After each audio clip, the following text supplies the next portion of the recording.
So I realized there's a lot of people out here who are going through a lot of problems that I once tapped into. You know, I had a whole bunch of issues growing up.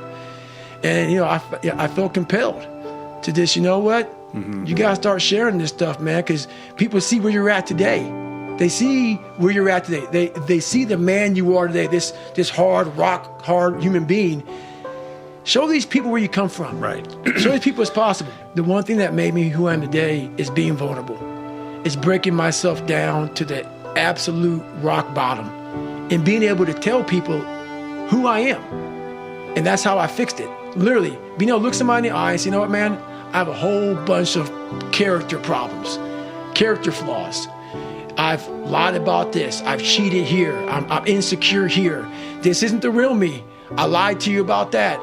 I wanted your acceptance in life.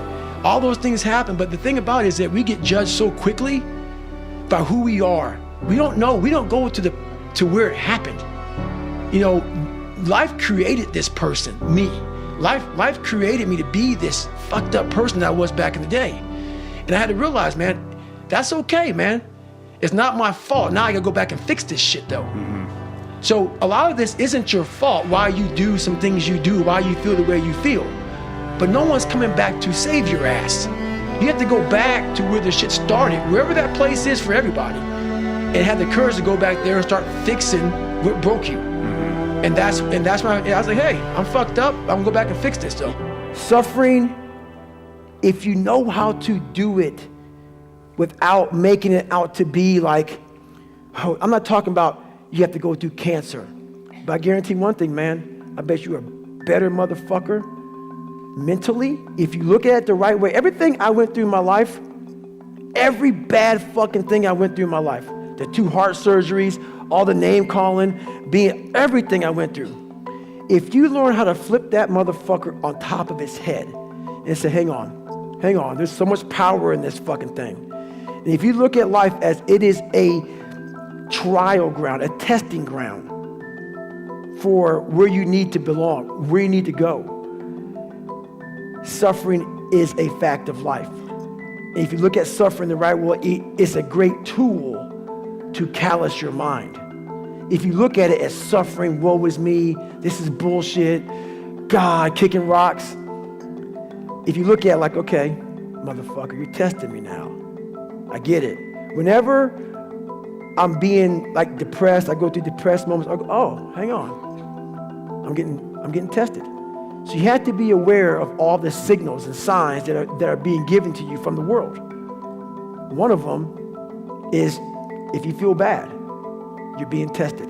How are you going to perform under that? And that's suffering is a part of life. We've all gone through suffering. We've all gone through hard times and we've made it.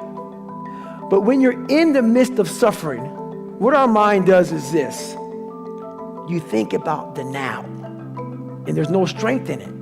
God, I'm going through cancer. I'm going through this. I'm going through that. What I've learned to do in hard times is take a step back. Give myself, it's called my 1 second decision. I take a step back before I want to quit something, before something gets hard, I say, hang on there. You were one of 5 kids in an all-white school. I called every fucking day. You taught yourself how to swim, how to read and write. You went through 3 fucking Navy SEAL Hell Weeks. You went through Ranger School. You went to Delta Force Selection twice. You've run 200 miles. You've run 256 miles. You've done 4,000. Those are cookies. When you're running fucking a 7K while we laugh about it, it's all relative. And you're fucking hurting. You've had cancer 3 fucking times. And you're here.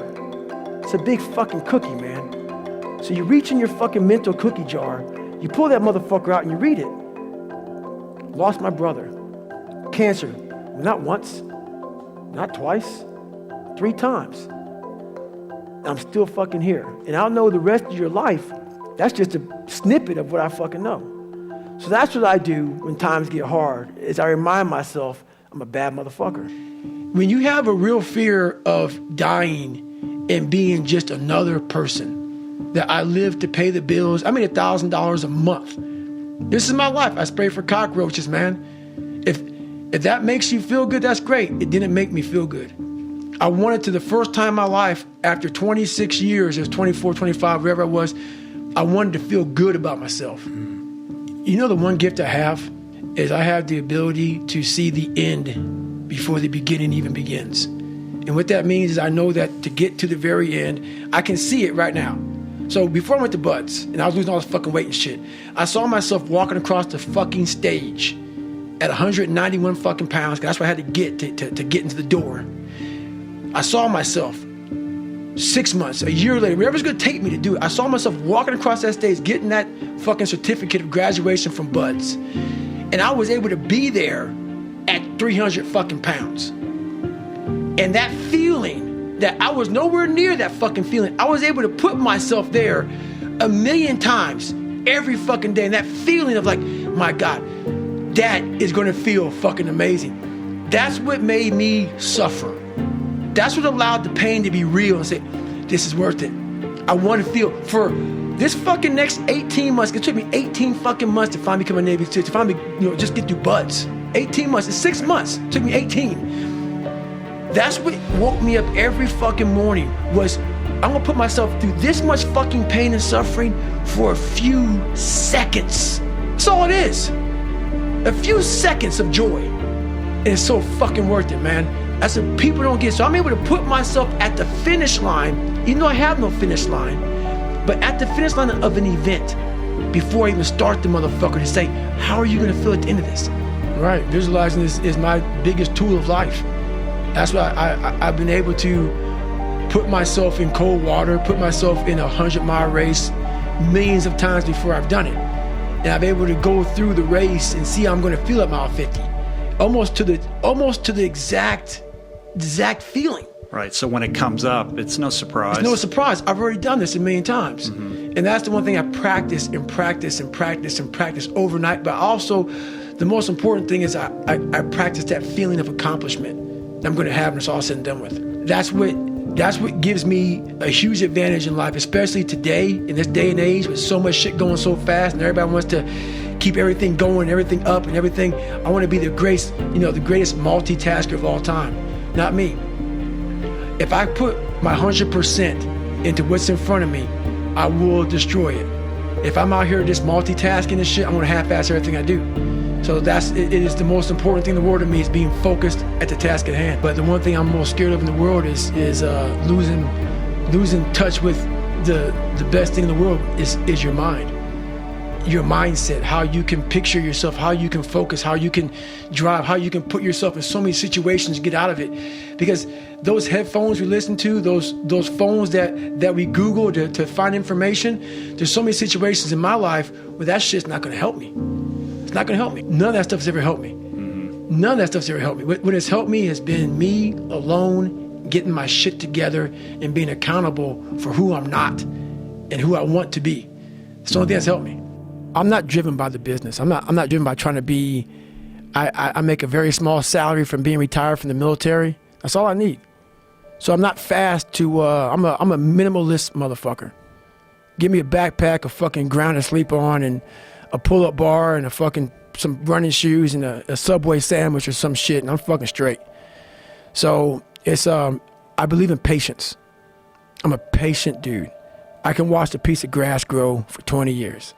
Because I know that it's just how you get somewhere in life. By being that monk-like mentality and being able to watch something grow very calmly, patiently. And that's all I'm doing right now. It's not about money. It's not about people knowing me. I don't care if you like me. Whoever wants to hear this, it's out there. When I was on that chair at mile 70, I was fucked up.